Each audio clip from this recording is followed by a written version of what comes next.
ఒకరోజు ఆయన ఇట్లా చెరువు గట్టు మీద నడుస్తూ పోతున్నాడు. బ్రాహ్మణులు స్నానం చేసి ఓం పాపోహం పాపకర్మాహం పాప సంభవ భక్తవత్సలా అని మంత్రాలు చదువుతున్నారు.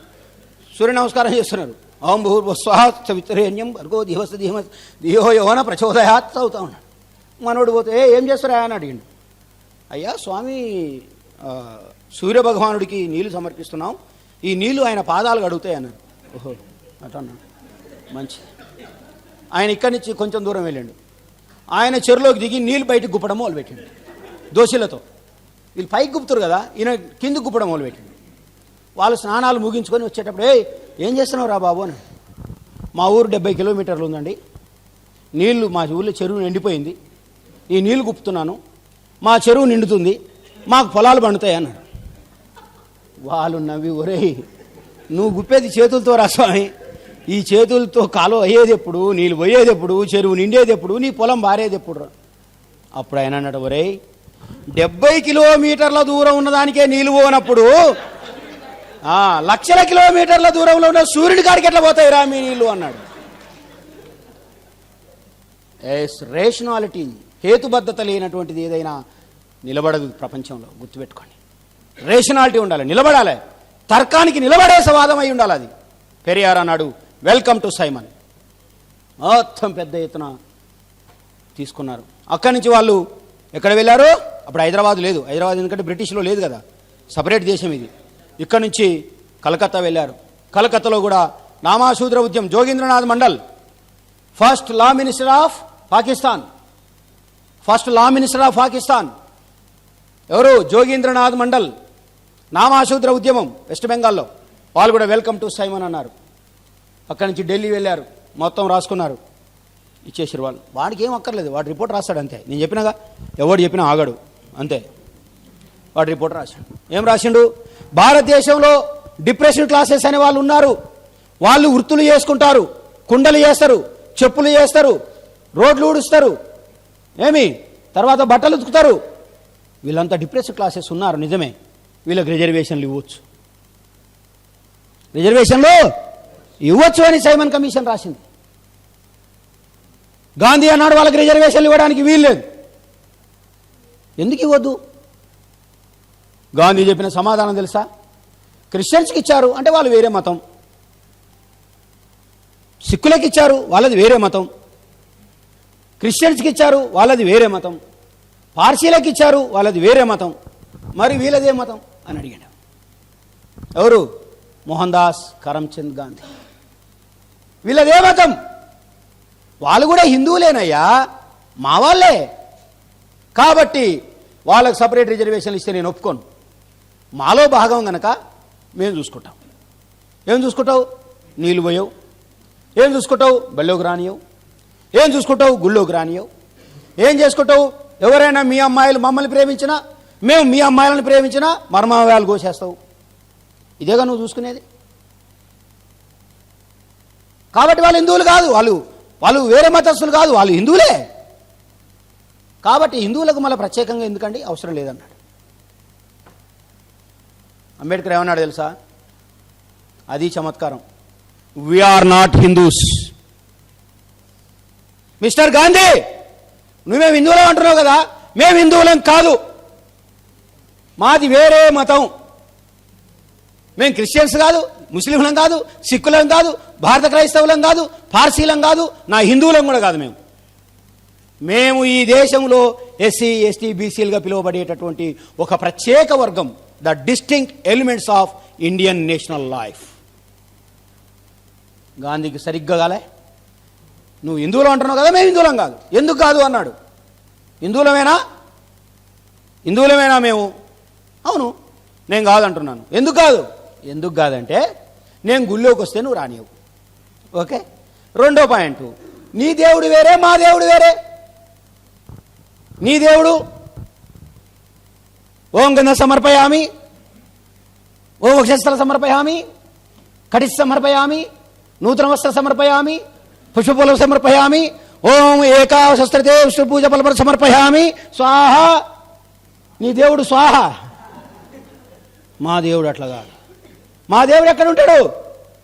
మాలమాదిగ గూడెంలో ఉంటాడు, గౌండ్ల వాళ్ళ వాడలో ఉంటాడు, కుమ్మరి వాళ్ళ వాడకట్టులో ఉంటాడు మావాడు. ఎలా ఉంటాడు?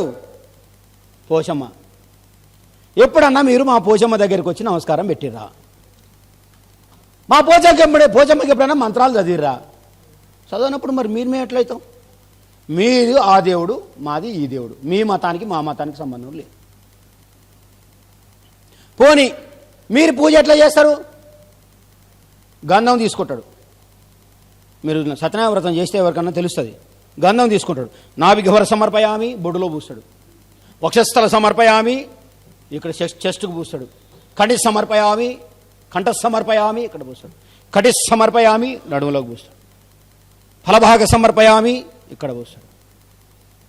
ఎక్కడ పూస్తున్నావు నువ్వు? ఎవరికి పూస్తున్నావు? దేవతకు నువ్వు ఎక్కడ పట్టుకోవాలో అక్కడనే పట్టుకోవాలి. కానీ నువ్వు దేవత సమర్పయామి, నాభిగవ సమర్పయామి, కటి సమర్పయామి, ఫలభాగ ఎక్కడ ముట్టుకుంటున్నావురా బాబు నువ్వు? ఇది నీ పూజ. మరి మా పూజ ఎట్లా ఉంటుంది? మేము ఎట్లా పూజ చేస్తామో చూడు. అన్నం వండుకుంటాం, అన్నంలో ఇంత పసుపు వేస్తాం, అంతే కదా. ఆ పసుపు తీసుకొని దేవత కాడికి పోతాం. ఇక్కడ ఉంటుంది ముత్యాలమ్మ, పోషమ్మ, పోలేరమ్మ. కోడిపిల్లని కోస్తాం. ఆమె కోడిపిల్ల కూడా సరిపోకపోతే కాస్త పెద్దదైతే ఏటనికి వస్తాం. ఇంకా పెద్దదైతే దున్నపోతునికి వస్తాం. దాన్ని తీసుకొని వండుకుంటాం, కాలుస్తాం. కాల్చి ఏం చేస్తాం తెలుసా? పోషమ్మకు పెడతాం. అమ్మా తిను, మేము కూడా తింటాం. మీ పూజకు మా పూజకి ఎంత తేడా ఉందో తెలుసా? మీరు మాంసమే పెట్టరు అక్కడ, మేము మాంసం పెడతాం మా దేవతకు. దానమ్మ తిరగకపోతే చంపుతాం. అదన్నది వస్తుంది, మేమన్నది వస్తాం కదా. తింటావా సస్తావా అంటాం మేము, అంతే. తింటే లేకపోతే మేమన్నా తింటాం. ఎవరైనా ఒకరు పోతారు, పోతేమే. ఇది మా లెక్క, అది మీ లెక్క. కాబట్టి మీకు మాకు కుదరదు అన్నాడు. వీఆర్ నాట్ హిందూస్ అన్నాడు అంబేద్కర్. చాలా క్లియర్గా చూడండి మీరు. వీఆర్ నాట్ హిందూస్, మాది వేరే మతం అన్నాడు. కాబట్టి మాకు రిజర్వేషన్లు ఇవ్వవలసిందే. గాంధీ అన్నాడు లేదు వాళ్ళు హిందువులే. ఈయన వద్దంటున్నాడు, ఆయన కావాలంటున్నాడు. ఈయన వద్దంటున్నాడు, ఆయన కావాలంటున్నాడు. వాళ్ళు మాత్రం బరాబర్ రిపోర్ట్ రాశారు 1929లో. ఎందుకంటే 1909లో ఒకటి వచ్చింది, 1919లో వచ్చింది, మళ్ళీ 1927లో రావాలా, 29లో రావాలి. కానీ ఈ పంచాయతీ వల్ల 29లో మళ్ళీ రాజ్యాంగం వచ్చే పరిస్థితి లేదు. అయిపోయింది, 29 కూడా అయిపోయింది. ఈ లెక్క తేలడంలా. ఎందుకంటే అంబేద్కర్ కావాలంటున్నాడు, గాంధీ వద్దంటున్నాడు. ఈ గొడవను తేల్చడానికి బ్రిటిష్ వాళ్ళు ఆ రోజుల్లో ఆల్ పార్టీ కాన్ఫరెన్స్ పెట్టారు. దీన్నే రౌండ్ టేబుల్ కాన్ఫరెన్స్ అంటారు. వాస్తవంగా ఇది ఆల్ పార్టీ మీటింగ్. అన్ని పార్టీలను పిలిచి లండన్కి పిలిచారు. ఎందుకంటే ఇండియాలో అయితే గొడవ అవుద్ది, లండన్కి వస్తే గొడవ ఉండదు. అన్ని అక్కడే చర్చ చేయొచ్చు. దీంతో పాటు ఇంకా చాలా విషయాలను చర్చ చేయొచ్చు, రాజ్యాంగంలో పొందుపరచవచ్చు. కాబట్టి రాజ్యాంగం తయారు చేయడానికి మీరందరూ రావాలి అన్నాడు. కాంగ్రెస్ నుంచి మోహన్ దాస్ కరమ్చంద్ గాంధీ, కాంగ్రెస్ నుంచి మన రంగీలా, ఎవరు, జవహర్లాల్ నెహ్రూ,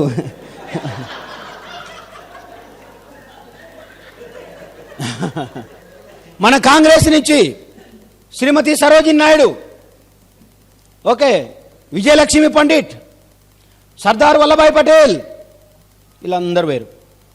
పిలిచిరు వాళ్ళు, లెటర్స్ రాశారు, మీరు రండి కాన్ఫరెన్స్కు. ముస్లింల నుంచి మహమ్మద్ అలీ జిన్నా, హెచ్జే ఆగా ఖాన్, పొద్దున చెప్పినా కదా, Mohammad Ali Jinnah, all India Muslim League నుంచి వాళ్ళిద్దరిని పిలిచారు. డిప్రెషన్ క్లాసెస్ నుంచి doctor B R Ambedkar, Rao Bahadur Srinivasan, Rao Bahadur R Srinivasan, doctor B R Ambedkar.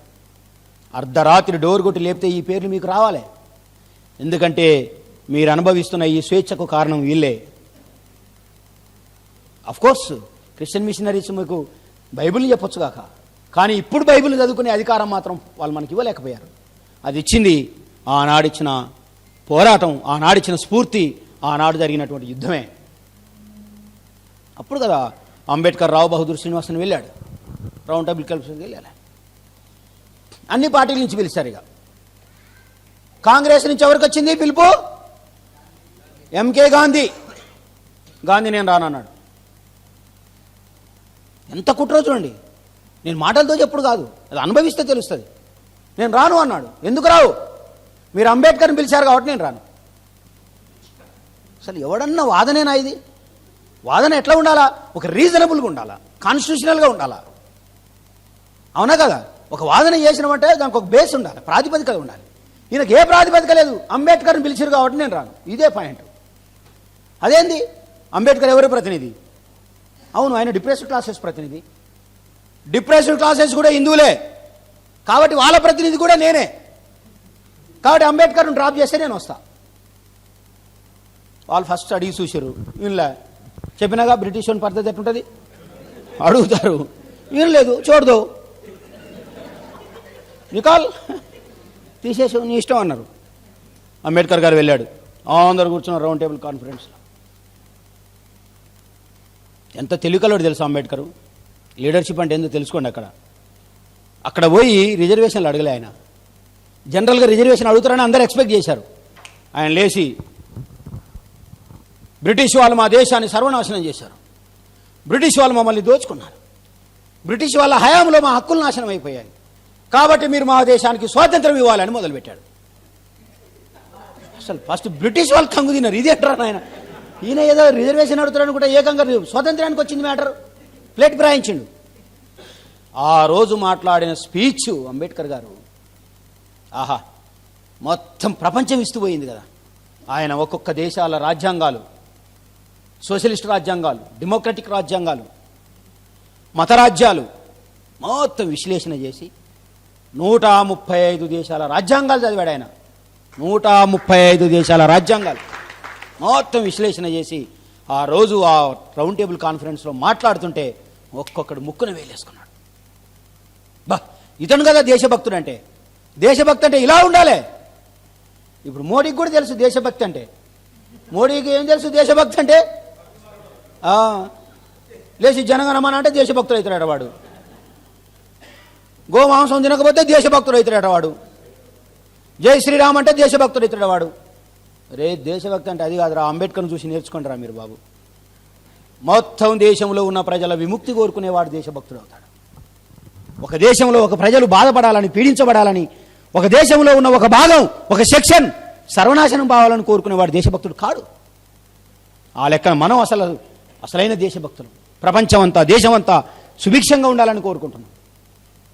మావాడు ఒకడు ప్రార్థన స్టార్ట్ చేస్తాడు. ఎక్కడ స్టార్ట్ చేస్తాడంటే ఫస్ట్ అక్కడ ఐక్యరాజ్య సమితిలో స్టార్ట్ చేస్తాడు. అయ్యా, ఐక్యరాజ్య సమితి భద్రతా మండలి సమావేశాలు జరుగుతున్నాయి తండ్రి, దేవాన్ని కాపాడు. అక్కడి నుంచి ఇక్కడికి వస్తాడు, మోడీ కాడికి వస్తాడు. ప్రభువా, ఈ దేశాన్ని పరిపాలిస్తున్న మోడీని ఆశీర్వదించు. ఒరే, నువ్వు చంపేస్తున్నావురా, మా వాళ్ళు ఆశీర్వదించమని అడుగుతున్నారు నిన్ను. ప్రేమ అంటే తెలుసుకో ఏందో. ఊరికే ఇలా చేతులు దాపి విదేశమే గాంధీ, నెహ్రూ, బుద్ధుడు అంటాడు. ఏం ఉండదు, ఉత్తదే భౌతికమైన వ్యవహారం అది. ప్రేమ అంటే ఏందో తెలుసుకోరా నాయన, మా వాళ్ళ దగ్గర ఉంటుంది. ప్రభువా, కేసీఆర్ను మన్నించు, క్షమించు అంటారు. కేసీఆర్ను ఆశీర్వదించు అంటాడు. పాలకుడు వాడు మాకంటారు. ఎమ్మెల్యేను దీవించు అంటారు. సర్పంచ్ కాడి దగ్గరికి వస్తుంది. ఎక్కడి నుంచి ఎక్కడి దాకా ఈ దేశ క్షేమం కోరుకుంటారు మా వాళ్ళు. ఇట్లాంటి వాళ్ళనా మీరు దేశభక్తులు కాదనేది? ఇట్లాంటి వాళ్ళనా మీరు ఈ దేశవాసులు కాదనేది? ఇట్లాంటి వాళ్ళనా మీరు అన్యమతస్తులు అనేది? ఇట్లాంటి వాళ్ళనా మీరు దాడులు చేసేది? ఎంత దుర్మార్గం నడుస్తుంది ఈ దేశంలో. అది క్షేమం. గాంధీ అది కోరుకోలే. అంబేద్కర్ మాట్లాడిన అయిపోయింది, కాన్ఫరెన్స్ అయిపోయింది. First round table conference 1930 November 12వ తారీఖున స్టార్ట్ అయింది. అర్ధరాత్రి లేపి డోరు కొడితే ఫస్ట్ రౌండ్ టేబుల్ ఎప్పుడు స్టార్ట్ అయిందంటే, నువ్వు బైబిల్ ఎట్లా చెప్తావో ఇది కూడా అలా చెప్పాలా. 1930 నవంబర్ 12వ తారీఖున లండన్లో స్టార్ట్ అయింది. దీన్ని ప్రారంభించిన వాడు జార్జ్ 5 అనేటటువంటి రాకుమారుడు. జార్జ్ 5 అయిపోయింది, సమావేశాలు అయిపోయినాయి. బాబాసాహెబ్ ఢిల్లీకి వచ్చేసాడు, అందరు ఢిల్లీకి వచ్చారు. ఆ రోజుల్లో ఉన్న 5 ఇంగ్లీష్ పత్రికలు రాసినాయి. టైమ్స్ ఆఫ్ ఇండియా, ఇవన్నీ ఉన్నాయి కదా పత్రికలు, పయనీర్ ఈ పత్రికలు రాసినాయి. The great patriot of India is doctor B R Ambedkar. భారతదేశానికి నిజమైన భక్తుడు ఎవరంటే అంబేద్కర్. ఇదంతా ఒక ఎత్తు అయితే ఇప్పుడు వచ్చిన స్టేట్మెంట్ భయంకరంగా ఉంటుంది. ఇంకో పేరు ఒక ముందడుగు ఏం చేసిందంటే, నిజంగా ఇలాంటి గొప్ప పోరాట యోధుడు ఈ దేశంలో ఉన్నాడు గనక, ఈ భరతమాత ముద్దుబిడ్డ కాబట్టి రేపు స్వాతంత్ర్యం వస్తే ఇతని నాయకత్వంలోనే వస్తుంది తప్ప దేశంలో ఇంకెవరి నాయకత్వం వచ్చినా స్వతంత్రం రాదు అని రాశారు. అంటే భారతదేశానికి స్వాతంత్ర్యం ఎవరు ఆదివారంలో వస్తుంది? Yes, freedom will become under the leadership of doctor B R Ambedkar. స్వాతంత్ర్యం వస్తే ఈయన నాయకత్వంలో వస్తుందని రాశారు. ఇంతకంటే మంచి నాయకుడు దొరకడు అని రాశారు. ఇది ఎవరి ఎఫెక్ట్ చెప్పండి? ఇది ఎవరి ఎఫెక్ట్? ఎవరికి ఎఫెక్ట్ అవుతుంది? ఇది గాంధీకి ఎఫెక్ట్ అవుతుంది. ఎందుకని? స్వాతంత్ర్యం తెచ్చేవాడిని నేనే అంటున్నాడు. కానీ ఇప్పుడు పేపర్లు గాంధీని మర్చిపోయినాయి. ఎవరిని తీసుకొచ్చారు? అంబేద్కర్ ద్వారా వస్తుంది నాయకత్వం. ఈయన నాయకత్వమే అధికారం తెస్తుంది, స్వాతంత్ర్యం తెస్తుంది. గాంధీ గుండెలో రైలు పరిగెత్తినాయి. అమ్మ నాయనో, ఇన్నేళ్ల నుంచి నేను పోరాటం చేస్తుంటే గోసి గొంగడేసుకొని భగవద్గీత తీసుకొని కర్ర సంకన పెట్టుకొని దేశాలు తిరుగుతుంటే ఆఫ్టర్ ఒక అన్టచబుల్ నాయకత్వంలో మాకు స్వాతంత్ర్యం వస్తుందా? How it is possible? ఆ స్వాతంత్ర్యం మాకెందుకు? మీరు ఎప్పుడు అనుకోరు అట్లా. ఆఫ్టర్ ఆల్ వీడు పరిపాలిస్తాడా మమ్మల్ని అనుకోరు మీరు. వాళ్ళు అనుకుంటారు వీడు పరిపాలన చేస్తాడా మమ్మల్ని. ఇతని నాయకత్వంలో స్వాతంత్ర్యం వస్తుందా? నో, అంగీకరించే క్వశ్చనే లేదు. వెంటనే గాంధీ గారు ఉత్తరం రాసిండు. ఎవరికి? వైస్రాయ్ జనరల్కు. అయ్యా, ఫస్ట్ రౌండ్ టేబుల్ కాన్ఫరెన్స్కి రాలేదు, తప్పైంది. దయచేసి రెండో round table conference call for చేయండి. ఇది సీక్రెట్ లెటర్, ఇది ఎవరిని తెలియదు. నీకడ తెలిసిందని మీరు అడగొచ్చు, అది నాకు కూడా ఏం తెలియలే. ఈ మధ్య ఒకడు ఏం రాసినాడు, లెటర్స్ ఆఫ్ గాంధీ అని ఒకటి బుక్ రాసిండు. ఆయన రాసిన లెటర్లు అన్నీ కలిపి ఒక పుస్తకం వేసిండు. వాడికి తెలిసి తెలియక ఇది కూడా దాంట్లో పెట్టేసిండు. అది మనకు తెలిసింది. ఎంత పెద్ద మోసం చేసిండ్రా నాయన. రెండవ round table conference call for చేయండి అన్నాడు. అప్పుడు రెండవ round table conference call for చేశారు. రెండవ రౌండ్ టేబుల్ కాన్ఫరెన్స్ 1931లో స్టార్ట్ అయింది. 1931లో స్టార్ట్ అయిన రెండవ రౌండ్ టేబుల్ కాన్ఫరెన్స్లో గాంధీ వచ్చాడు, అంబేద్కర్ కూడా ఉన్నాడు. ప్రతి 2 రోజులకు ఒకసారి అంబేద్కర్కు గాంధీకి వాదన జరిగేది. ప్రతి 2 రోజులకు ఒకసారి గాంధీ ఓడిపోయేవాడు, అంబేద్కర్ గెలిచేవాడు. సోదరులారా, ఇది నా ముచ్చట కాదు. కాన్స్టిట్యూషనల్ డిబేట్ చదవండి, మీకు తెలుస్తుంది. TV5లో TV9లో కూర్చొని వేద పారంగతుడైనటువంటి అంబేద్కర్ వారసుడైన కజలకిష్ట మాట్లాడుతుంటే ఏం మాట్లాడతారు? వాళ్ళకి ఏమొస్తుందని మాట్లాడతారా? అది కదా మజా. అంబేద్కర్ని చదువుకున్నాక మళ్ళీ ఇటువైపు బైబుల్ చదువుకున్న తర్వాత మీ పురాణాలు చదివినాక ఇక నువ్వు మాట్లాడతావా మాతోనా? ఇంకేం మాట్లాడతాడు ఆయన? అయిపోయింది చాప్టర్ క్లోజ్. ఎప్పుడో గోసులు బిగించుకొని జాళ్లే కూడా పోయారు. చెప్పినా మీకు ఏం రాదురా అని చెప్పిన. అవకాశం ఇస్తే తెలుస్తుంది మా సంగతి ఏందో. నువ్వు అవకాశం ఇవ్వకుండా మీరు మాలోళ్ళు, మాదిగోళ్ళు, సాగలోళ్ళు, మంగళోళ్ళు మీరు అక్కడ ఉండాలంటే ఎట్లా తెలుస్తుంది? ఒక్కసారి ఛాన్స్ ఇచ్చి చూడు కదా. ఎక్కడ పోటీ పెడతావురా నాయన? నువ్వు అవకాశం ఇచ్చి చూడు కదా. నువ్వు అవకాశం ఇవ్వకుండా మీరు అక్కడ ఉండు అంటాను అంటే గట్లే ఉంటుంది పంచాయతీ. నా ఫ్రెండ్ ఒకడు ఉండేవాడు, 2 kgs బీఫ్ కొనుక్కొచ్చేవాడిని నేను, వండేది. నేను స్నానం చేసి వచ్చే వరకు వాడు 2 kg తినేసేటోడు.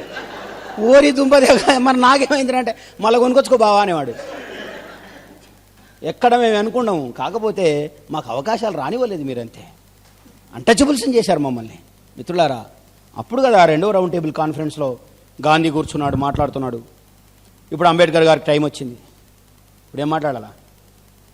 ప్లేట్ ఇటు తిప్పిండి ఈసారి. బ్రిటిష్ వాళ్ళు భారతదేశానికి స్వాతంత్రం ఇస్తే మాకేం ఇబ్బంది లేదు, కానీ మాకు రిజర్వేషన్లు ఇచ్చి తీరాలి అన్నాడు. ఒరే, నిన్న మొన్నటి దాకా స్వాతంత్ర్యం అన్నాడు, ఇప్పుడు రిజర్వేషన్లు ఇటు తిప్పేసిండు ప్లేటు. ఏమయ్యా అట్లా? అవును, ఇప్పుడు మాట్లాడుతూ వచ్చిండుగా స్వాతంత్రం, మాట్లాడుకోమను. అప్పుడు లేడు కాబట్టి నేను మాట్లాడినా, ఇప్పుడు వచ్చిండుగా మాట్లాడుకో, నాకేం అభ్యంతరాలు, నాకొద్దు, దాంతో ఏం పని లేదు. నా ప్రజలు ముఖ్యమే నాకు. అందుకే అన్నాడుగా, నా దేశం నా ప్రజలు, నా ప్రజలే ముఖ్యం. నేను నా దేశం, నా దేశమే ముఖ్యం. కాబట్టి ఇప్పుడు ఆయన మాట్లాడుకోండి. అంబేద్కర్ గారు ఇటు తిప్పాడు. మొత్తం 16-17 డిమాండ్లు పెట్టాడు. దాంట్లో ఇంకెక్కువనే ఉన్నాయి. అందులో పెట్టినటువంటి డిమాండ్లలో ప్రధానమైనటువంటి ఒక 4 మాత్రం మీకు చెప్తాను. Number 1, adult suffrage. Babasaheb Ambedkar రెండవ రౌండ్ టేబుల్ కాన్ఫరెన్స్లో పెట్టినటువంటి డిమాండ్లు. Number 1, adult suffrage or adult franchise, వయోజన ఓటు హక్కు. మా వాళ్లకు ఓటు హక్కు కావాలి. ఎందుకని? అప్పుడు మనకు ఓటు హక్కు లేదు. అప్పుడు ఓటు హక్కు ఎవరికి ఉండేదంటే 800 పౌండ్లు ఎవడైతే ఖర్చు పెడతాడో వానికి ఓటు హక్కు ఉండేది. 800 పౌండ్లు ఆ రోజుల్లో. పౌండ్ అంటే ఎంత ఉంటుంది ఇప్పుడు చెప్పండి, ఎంత ఉంది పౌండ్? 80 రూపాయలు. 80 ఇంటూ 8 80 ఎంత అవుతుంది? 8 8 64 అంటే 6400 రూపాయలు, అంతేనా? ఆ రోజులు 6400 రూపాయలు మన దగ్గర ఉండేదా?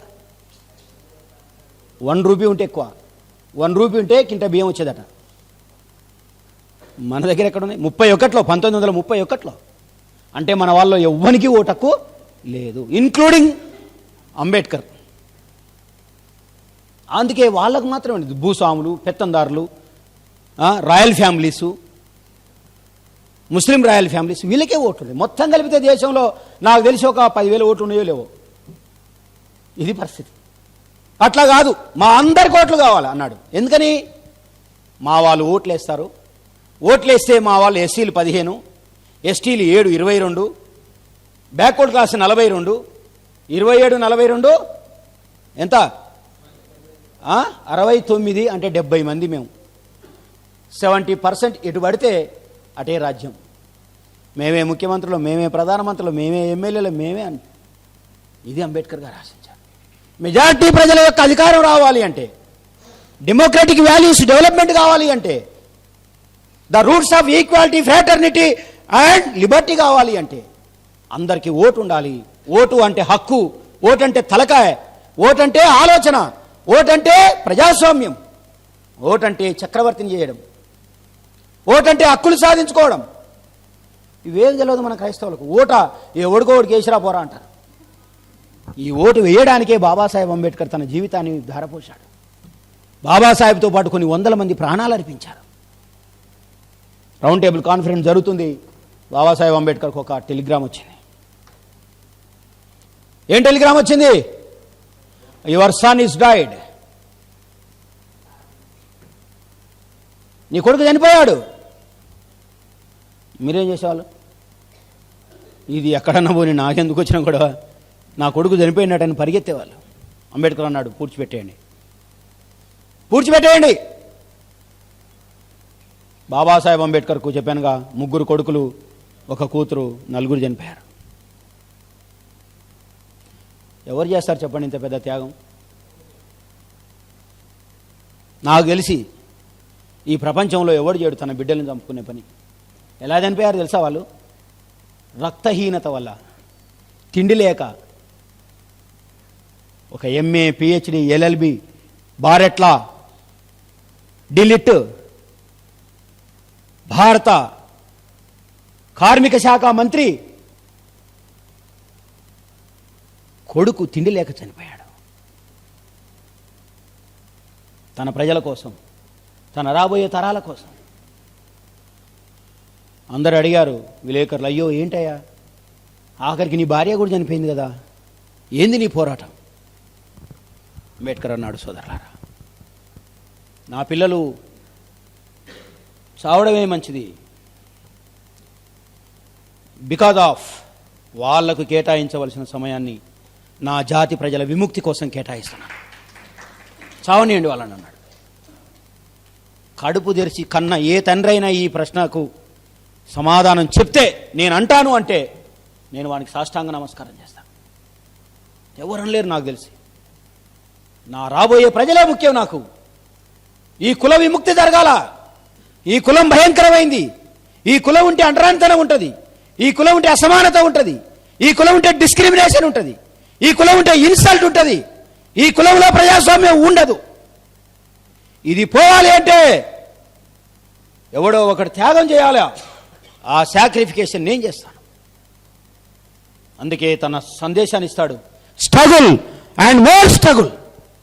పోరాటం, మరింత పోరాటం. Sacrifice and more sacrifice. రాసిపెట్టుకోండి మీ ఇంట్లో పోయి, మీ డైరీలో ఈ మాట. Struggle and more struggle, sacrifice and more sacrifice. మీకు తెలుసా, నేను టీవీలో, బయట మీటింగుల్లో వేలాది మందిలో ఈ ఉపన్యాసాలు ఇస్తున్నాను. ఐ నో వాళ్ళు నా మీద దాడి చేస్తారని కూడా నాకు తెలుసు, అవసరమైతే చంపేస్తారని కూడా. Don't care because of my forefather doctor Ambedkar said to me, మా తాత చెప్పాడు నాకు అంబేద్కర్ గారు. సాక్రిఫైస్ అండ్ మోర్ సాక్రిఫైస్, త్యాగం మరింత త్యాగం. యేసుక్రీస్తును సిలువ వేస్తున్నారు. హీ నోస్ హిమ్సెల్ఫ్, తెలుసు ఆయనకు. ఎవరేస్తున్నారని తెలుసు, తన సొంత ప్రజలే సిలువేస్తున్నారని కూడా తెలుసు. తను ఏ తప్పు చేయలేదని కూడా తెలుసు. But he accepted. వేసేయండి రా అన్నాడు. వేసేయండి. నేను పోవడం వల్ల ఈ సమస్త ప్రజానీకానికి గనక విముక్తి దొరికేటట్టయితే I'm ready to give my soul. అదేగా అన్నాడు. అదేనా అన్నాడు. ఏమన్నాడు? చంపేస్తున్నప్పుడు ఏమన్నాడు? ప్రభువా, వీరేం చేస్తున్నారో వీరెరుగరు. ప్రభువా, నా చేయి, నా తండ్రి నా చేయి ఎలా విడిచితివి. ఆయనకు తెలుసు అని చెప్తున్నాను నేను. అది సాక్రిఫికేషన్, త్యాగం అంటారు దాన్ని. పోరాటం, మరింత పోరాటం, త్యాగం, మరింత త్యాగం. అందుకే అంబేద్కర్ తన జీవితాన్ని, తన ఉద్యోగాన్ని, తన డబ్బుల్ని, తన ఆస్తిని, తన పదవుల్ని, తన పిల్లల్ని, తన భార్యను మొత్తం సాక్రిఫై చేశాడు. అయిపోయింది. 2వ రౌండ్ టేబుల్ కాన్ఫరెన్స్లో అంబేద్కర్ తన ప్రసంగాన్ని చెప్తూ ఆయన డిమాండ్లు పెట్టాడు. నెంబర్ 1 చెప్పాను మీకు, వయోజన ఓటు హక్కు. ఇప్పుడు గాంధీని అడిగారు, గాంధీ గారు చెప్పండి, మీ అభిప్రాయం చెప్పండి. ఆయన ఓటు హక్కు అంటున్నాడు, అందరికీ అంటున్నాడు. అది ట్యాక్స్ ఎవరైతే పే చేస్తాడో వానికి ఓటు హక్కు ఇవ్వాలి అన్నాడు. ట్యాక్స్ ఎవరు పే చేస్తారు? వ్యాపారం చేసుకుంటా అంటే కోమటోళ్ళకు ఓటు ఇవ్వమని చెప్పిండు. సింపుల్గా డైరెక్ట్ ఇట్లా అనకుండా అట్లా వచ్చిండు. ట్యాక్స్ పే చేసేటోనికి ఇవ్వాలి. ఎందుకంటే ట్యాక్స్ పే చేసేటోడికి బాధ్యత ఉంటుందట, ట్యాక్స్ పే చేసేటోడికి చైతన్యం ఉంటుందట. కాబట్టి ఓటు సరిగ్గా ఏమంటారు, యూటిలైజ్ అవుతుంది, వాళ్ళకి ఇవ్వండి అన్నాడు. నెహ్రూని అడిగారు, ఏమండి మీరు చెప్పండి. ఆయన అన్నాడు, ఇదంతా కాదు, రాయల్ ఫ్యామిలీస్కి ఇవ్వండి.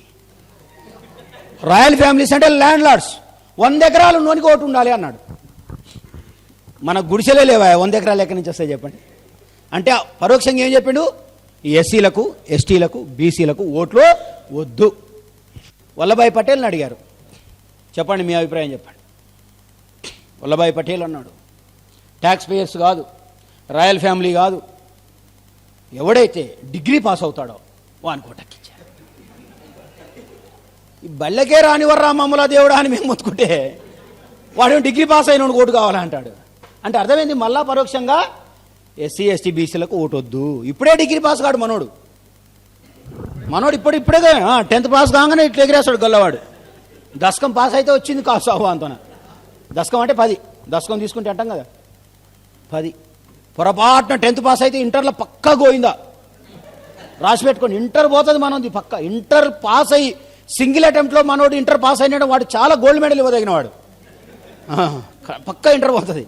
పొరపాటున ఇంటర్ పాస్ అయ్యిండు అనుకో, డిగ్రీ ఏ రకంగా కూడా వాడు పాస్ కాడు. డిగ్రీకి వచ్చేటప్పటికల్లా సార్కు కొమ్ములు వస్తాయి, ప్రేమలో పడతాడు మనోడు. వివాహం విద్యానాశనం, శోభనం సర్వనాశనం అని వాడు ఉత్తగంలే వివాహం విద్యానాశనం శోభనం సర్వనాశనం అన్నాడు. వీడు పెళ్లి చేసుకుంటాడు, డిగ్రీ అయిపోయే వరకు పిల్లల్ని అంటాడు, నా ఘర్కా నా ఘాట్కా అయిపోతుంది. అంబేద్కర్ మనకు కావాలి. అందుకే ఆయన ఏం చేశాడు తెలుసా, ఒక పక్క పెళ్లి చేసుకున్నా కూడా తన యొక్క చదువును ఏ ఒక్క భారతీయుడి కంటే ఒక్క స్టెప్ కూడా ఆయనకు అడిగేయలేదు. నీకు తెలుసా, బాబాసాహెబ్ అంబేద్కర్ గారికి ఇల్లు కట్టుకున్నాడు. ఎందుకు కట్టాడు ఎవరైనా చెప్తారా? ఇల్లు అంబేద్కర్ గారు ఇల్లు ఎందుకు కట్టాడు? గుడ్, బుక్స్ కోసం. మనం ఇల్లు ఉండడానికి కట్టుకుంటాం, ఆయన బుక్స్ పాడైతే నేను ఇల్లు కట్టుకున్నాడు. అంటే జీవితం అంతా దానిలోనే ధారపోశాడు. చదువుతూనే ఉండేవాడు, రాస్తూనే ఉండేవాడు, చదువుతూనే ఉన్నాడు. రౌండ్ టేబుల్ కాన్ఫరెన్స్ అవుతుంది, వాళ్ళేం ఓటకు వద్దన్నారు, అంబేద్కర్ ఓటకు కావాలన్నాడు. Nothing doing, SC ST BC అని కాదు, లేకపోతే ముస్లిం హిందూ క్రిస్టియన్ కాదు, ఆడమగ కాదు, irrespect of caste creed religion gender reason, 18 సంవత్సరాలు నిండిన ప్రతి మనిషికి ఓటకు ఇవ్వాల్సిందే అన్నాడు. వాళ్ళు ఏమన్నారు? కానీ అర్థమవుతుంది ఎవడు గొప్పడో ఏడు ఏందో కథ. వాళ్ళు ఒకడు ఓన్ కావాలని, ఒకడు ఓన్ కావాలంటే ఈయన అందరికీ అన్నాడు. బయటకు వచ్చారు. వచ్చిన తర్వాత ఇక ఇంటర్వ్యూ కావాలి, జనరల్ ఇంటర్వ్యూ అడుగుతారు కదా, వెళ్ళి పడుకున్నారు వీళ్ళు. సరే కొంచెం రెస్ట్ తీసుకున్న తర్వాత పోతారు కదా. విలేకరులు 9 o'clock వేరు, గాంధీ గారు వేరు. మహాదేవ దేశాయ్ ఆయన పిఏ, సార్ కొంచెం గాంధీ గారి అపాయింట్మెంట్ కావాలండి, ఇంటర్వ్యూ కావాలి. బ్రిటిష్ విలేకరులు ఇక్కడోళ్ళు గారు. వాడు చెప్పినట్ట గాంధీ సోగాయా అన్నాడు. గాంధీ సోగాయా పడుకుండు. ఓర్ని నెహ్రూ దగ్గరికి వచ్చారు. చెప్పినట పిఏ లేదు సార్ ఎప్పుడో పండుకున్నాడు, ఇప్పుడు బయటికి గుర్రాడని చెప్పినట. పటేల్ దగ్గర పోయిండు. పటేల్ సాబ్జీ సోగాయా. అంబేద్కర్ గారి దగ్గరికి వెళ్ళారు. పోనీ ఈయనదాన్ని దొరుకుదేమో చూద్దాం అంటే ఫస్ట్ అపోజిషన్ తీసుకుంటారు కదా, వాళ్ళు అపోజిషన్ దొరకలా. పోనీ ఈయన అడిగిండు కదా, ఈయన అడిపోయాడు. ఈయన దగ్గర నానక్ చంద్ రత్తు పిఏ ఉన్నాడు. సార్ అంబేద్కర్ గారికి కొంచెం టైం కావాలి. నో, ఎందుకు? He's reading. వాళ్ళు అనుకున్నారు, ఈయన చదువుతున్నాడు. 11 o'clock వేరు, కొంచెం అంబేద్కర్ గారు టైం అయిపోయింది. No, why? హీఈస్ రైటింగ్, రాస్తున్నాడు. మధ్యరాత్రి 1 గంటలకు వెళ్ళారు. No, he is reading. మధ్యరాత్రి 2 గంటలకు వెళ్ళారు. He is reading. తెల్లారి గంటల 4 గంటలకు వెళ్ళారు. He is reading. తెల్లారింది. He is reading. వెలుగుతూనే ఉంది లైటు లోపల, వీళ్ళకు కూడా కనపడుతుంది. మనిషి కదులుతున్నాడు, చదువుతున్నాడు, రాస్తున్నాడు, కనపడదా లైట్లోంచి? పోతున్న పనిలో షూట్ వేసుకున్నాడు, దర్జాగా బయటకు వచ్చేసాడు. విలేకరులు అప్పుడు పట్టుకున్నారు, ఇక మనిషి దొరకడు మళ్ళా అని. అంతే కదా జనరల్గా. అడిగారు, ఏమిటండి వాళ్ళు పడుకున్నారు, నువ్వేమో తెల్లవారు రాస్తూనే ఉన్నావు, చదువుతూనే ఉన్నావు, మెలుకుతూ ఉన్నావు, ఏంటిది? వాళ్ళకు మీకేం తేడా? గాంధీ జయంతి ఉంది, పాడుపాడ ఎక్కడ దొరకలేదు, అందుకే నిద్రపట్టలేదు కదా. అంబేద్కర్ అన్నాడు, వాళ్ళు నిద్రపోవడం న్యాయమే, ఎందుకంటే వాళ్ళ జాతి మెలుకతో ఉంది అక్కడ. ఏ చిన్న అన్యాయం జరిగినా వాళ్ళంతా వాళ్ళ హక్కులు కాపాడుకోవడానికి సిద్ధంగా ఉన్నారు. నేను మెలకువతో ఉండడమే న్యాయం, ఎందుకంటే నా జాతి నిద్రపోతోంది, నా జాతి నిద్రపోతోంది. అవును, ప్రపంచం కోసం యేసుక్రీస్తు తన రక్తాన్ని చిందించాడు, no doubt at all. Yes, భారత జాతి ప్రజలైన మీ అందరి కోసం డాక్టర్ బాబాసాహెబ్ అంబేద్కర్ తన సుఖాలను త్యాగం చేశాడు. ఇది గుర్తించరా అని అడుగుతున్నా మిమ్మల్ని, ఏం అడగట్లే. నా అన్నలుగా, తమ్ములుగా, మీ అన్నగా, మీ తమ్ముడిగా, మీ సోదరుడిగా నేను మిమ్మల్ని ప్రాధేయపడుతున్నాను. ఇంత గొప్ప త్యాగం చేసిన ఒక వీరుణ్ణి మీరు గుర్తించరా? అట్లాంటి ఒక వ్యక్తిని మీరు అడాప్ట్ చేసుకోరా? చేసుకోకూడదా? ఖాళీ దైవత్వమే ఉండాలా ఈ పని చేయడానికి? మనిషి సరిపోడా? అలాంటి మనిషిని మనం గుర్తించకూడదా? అది మాత్రమే నా విజ్ఞాపన. నేను అంబేద్కర్ను దేవుని చేయమనట్లేదు, వద్దు కూడా. అంబేద్కర్ను ప్రవక్త కూడా చేయమనట్లేదు మిమ్మల్ని. కానీ మీకోసం, మీ భవిష్యత్తు కోసం, మీరు పడుతున్న ఈ కుల రక్కసి పీడన నుంచి విముక్తి కోసం ఆయన తాను పడ్డ సుఖాలను, తాను పోగొట్టుకున్న సుఖాలను, తాను చేసిన త్యాగాలను మాత్రమే గుర్తించమని మిమ్మల్ని ప్రాధేయపడుతున్నాను.